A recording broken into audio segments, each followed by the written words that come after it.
श्रीगुरुभ्यो नमः हरिः ओम्। रामाय रामभद्राय रामचन्द्राय वेदसे रघुनाथाय नाथाय सीताय पतये नमः। ರಾಮಚಂದ್ರಪರಬ್ರಹ್ಮಣೇ ನಮಃ ಪ್ರಾರ್ಥನಾನ್ ಸಮರ್ಪಯಾಮಿ ನಮಸ್ಕರೋಮಿ.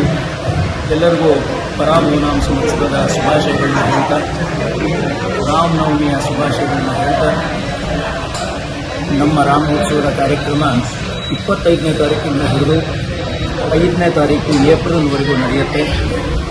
ಇದರಲ್ಲಿ ಧಾರ್ಮಿಕ ಕಾರ್ಯಕ್ರಮ,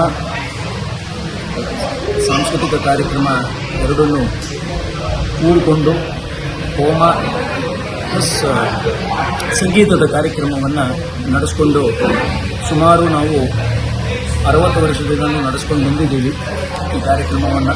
ಈ ವರ್ಷ ವಿಶೇಷ ಏನು ಅಂದರೆ 60ನೇ ವರ್ಷದ ಒಂದು ಕಾರ್ಯಕ್ರಮ. ರಾಮಚಂದ್ರ ಸ್ವಾಮಿಯ ಭಕ್ತರಿಂದ ಈ ರಾಮೋತ್ಸವ ನಡೀತಾ ಇದೆ.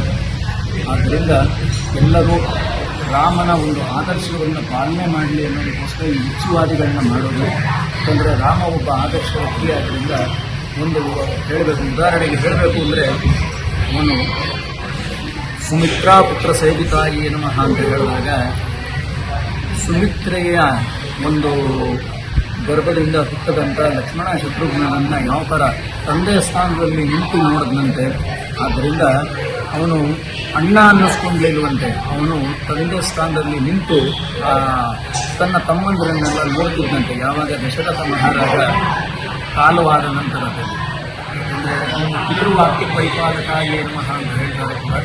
ಅವನು ಪಿತೃವಾಕ್ಯನ ಅಂದರೆ ತಂದೆ ಕಾಡಿಗೆ ಹೋಗುವಂತ ಒಂದು ಮಾತು ಹೇಳ್ಬೇಕು, ಕಾಡಿಗೆ ಹೋಗೋದು. ಅವನು ಯಾವುದೇ ಥರದ ಇದನ್ನು ಹಿಂದೆ ಮುಂದೆ ಏನು ಯೋಚನೆ ಮಾಡಿದೆ ಅದನ್ನು ಆದರ್ಶ ಪ್ರಿಯ ಅಂತ ಕೂಡ ಹೇಳ್ತಾರೆ.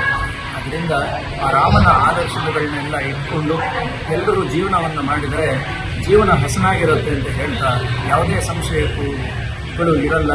ಆ ರಾಮನ ಒಂದು ಚರಣಾರವಿಂದದಲ್ಲಿ ಪ್ರತಿಯೊಬ್ಬ ರಾಮಚಂದ್ರ ಸ್ವಾಮಿಯ ಪೂರ್ಣಾನುಗ್ರಹ ಪ್ರಾಪ್ತಿಯಾಗಲಿ ಅಂತ ಈ 12 ಉತ್ಸವವನ್ನು ಮಾಡ್ತಾ ಇದ್ದೀವಿ. ತಾವೆಲ್ಲ ಬಂದು ನಮ್ಮೊಂದಿಗೆ ಮುಂದೆ ಆ ರಾಮನ ಪರಿಪೂರ್ಣ ಅನುಗ್ರಹವನ್ನು ಪಡೆಯಬೇಕು ಅಂತ ಕೇಳ್ಕೊಳ್ತಾರೆ.